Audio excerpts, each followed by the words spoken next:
Book Summary of How to Win Friends and Influence People by Dale Carnegie. Part 1, Fundamental Techniques in Handling People. Principle 1, Don't criticize, condemn or complain. Principle 2, Give honest and sincere appreciation. Principle 3, Arouse in the other person an eager want. Part 2, 6 Ways to Make People Like You. Principle 1, Become genuinely interested in other people. Principle 2, Smile. Principle 3, Remember that a person's name is to that person the sweetest and most important sound in any language. Principle 4, Be a good listener. Principle 5, Talk in terms of the other person's interests. Principle 6, Make the other person feel important, and do it sincerely. Part 3, How to win people to your way of thinking. Principle 1, The only way to get the best of an argument is to avoid it. Principle 2, Show respect for the other person's opinions. Never say, "You're wrong." Principle 3, If you are wrong, admit it quickly and emphatically. Principle 4, Begin in a friendly way. Principle 5, Get the other person saying, "Yes, yes," immediately. Principle 6, Let the other person do a great deal of the talking. Principle 7, Let the other person feel that the idea is his or hers. Principle 8, Try honestly to see things from the other person's point of view. Principle 9, Be sympathetic with the other person's ideas and desires. Principle 10, Appeal to the nobler motives. Principle 11, Dramatize your ideas. Principle 12, Throw down a challenge. Part 4, Be a leader, How to change people without giving offense or rousing resentment. Principle 1, Begin with praise and honest appreciation. Principle 2, Call attention to people's mistakes indirectly. Principle 3, Talk about your own mistakes before criticizing the other person. Principle 4, Ask questions instead of giving direct orders. Principle 5, Let the other person save face. Principle 6, Praise the slightest improvement and praise every improvement. Be hearty in your approbation and lavish in your praise. Principle 7, Give the other person a fine reputation to live up to. Principle 8, Use encouragement. Make the fault seem easy to correct. Principle 9, Make the other person happy about doing the thing you suggest. That's not all the book had to offer. Here are the other points Carnegie makes worth noting. Criticism. Criticism is futile because it puts a person on the defensive and usually makes him strive to justify himself. Criticism is dangerous because it wounds a person's precious pride, hurts his sense of importance, and arouses resentment. Any fool can criticize, condemn and complain, and most fools do. But it takes character and self-control to be understanding and forgiving.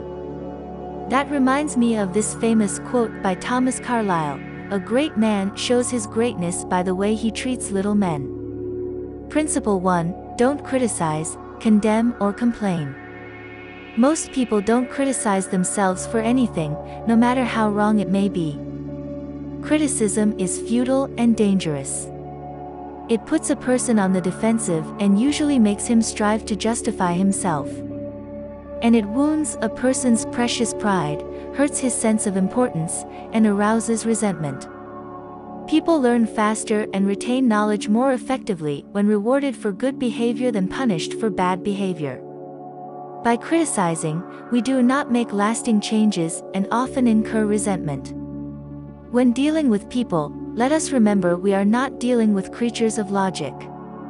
We are dealing with creatures of emotion, creatures bristling with prejudices and motivated by pride and vanity. Anyone can criticize, condemn and complain. But it takes character and self-control to be understanding and forgiving. Principle 2, Give honest and sincere appreciation. The only way to get a person to do anything is by giving them what they want. What do most people want? Health, food, sleep, money, sex. Almost all these wants are usually gratified, all except one, the desire to be important.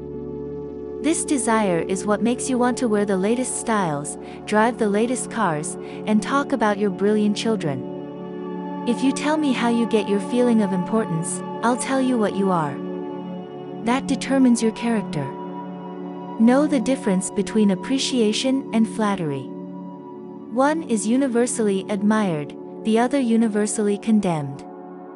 Flattery is selfish and insincere. It's cheap praise. You tell the other person precisely what he thinks about himself. In the long run, flattery will do you more harm than good. Appreciation is unselfish and sincere. It happens when we stop thinking about ourselves and begin to think of the other person's good points.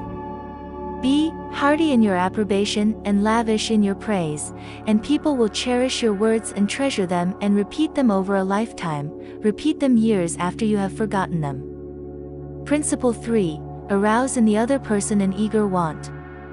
Of course, you are interested in what you want. But no one else is.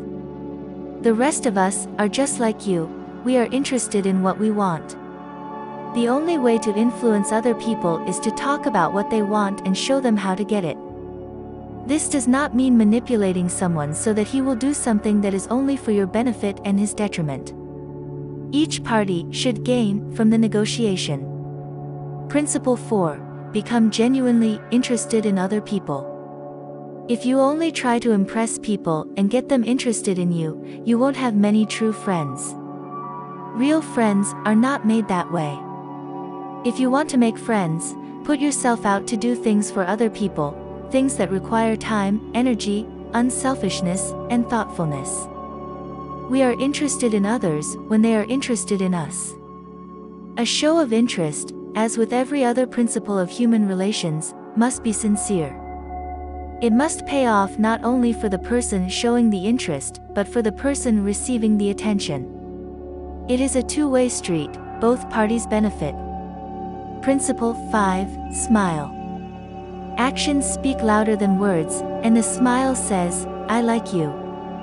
You make me happy. I am glad to see you. You must have a good time meeting people if you expect them to have a good time meeting you. Force yourself to smile. If you are alone, force yourself to whistle or hum a tune or sing. Act as if you were already happy, and that will tend to make you happy. Control your thoughts. Happiness depends on inner conditions, not outward ones. It isn't what you have or who you are or where you are or what you are doing that makes you happy or unhappy. It is what you think about it. Shakespeare said it best. Principle 6. Remember that a person's name is to that person the sweetest and most important sound in any language. The average person is more interested in his or her own name than in all the other names on earth put together. Most people don't remember names, for the simple reason that they don't take the time and energy necessary to concentrate and repeat and fix names indelibly in their minds. Principle 7. Be a good listener. Encourage others to talk about themselves. To be a good conversationalist, be an attentive listener. To be interesting, be interested. Ask questions that the other person will enjoy answering. Encourage them to talk about themselves and their accomplishments. Principle 8. Talk in terms of the other person's interests. People like to talk about themselves. A particular topic is the things that they enjoy. Whenever Roosevelt expected a visitor, he sat up late the night before, reading up on the subject in which he knew his guest was particularly interested. Principle 9. Make the other person feel important, and do it sincerely. There is one all-important law of human conduct: always make the other person feel important. If we obey that law, we shall almost never get into trouble. In fact, that law, if obeyed, will bring us countless friends and constant happiness.